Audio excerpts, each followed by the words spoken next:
Chairman barrister Gohar समेत 6 वकला की अडियाला जेल में बानी से मुलाकात खत्म हो गई। पुलिस ने अडियाला जेल के करीब खातून वकील समेत पीटीआई के 4 कारकुनों को तहवील में ले लिया।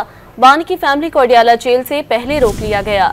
अलीमा खान को मुलाकात से रोका गया। मजीद जानते हैं डॉन न्यूज के नुमाइंदे ताहिर नसीर से। जी ताहिर, बताइएगा मुलाकात क्यों करने नहीं दी गई?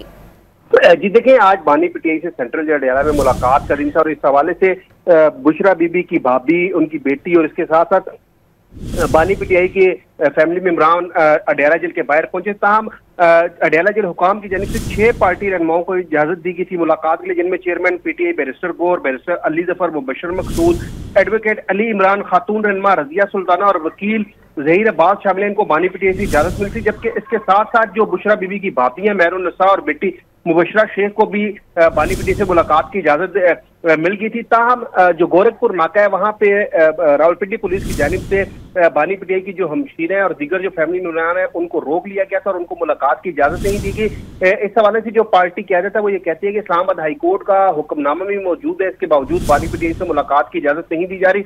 जो मुलाकात जिन पार्टी रहनुमाओं की और फैमिली मेंबरान की है वो मुलाकात तकरीबन कॉन्फ्रेंस रूम में 1 घंटे से जायद जारी रही और अब मुलाकात खत्म होकर तमाम जो फैमिली मेंबरान है और जो वकला हैं वो सेंट्रल जेल से वापस रवाना हो चुके हैं। जी बिल्कुल, रहनुमा जो है वो वहां से रवाना हो चुके हैं। ताहिर नसीर ने तफसीलात से हमें आगाह किया। शुक्रिया ताहिर।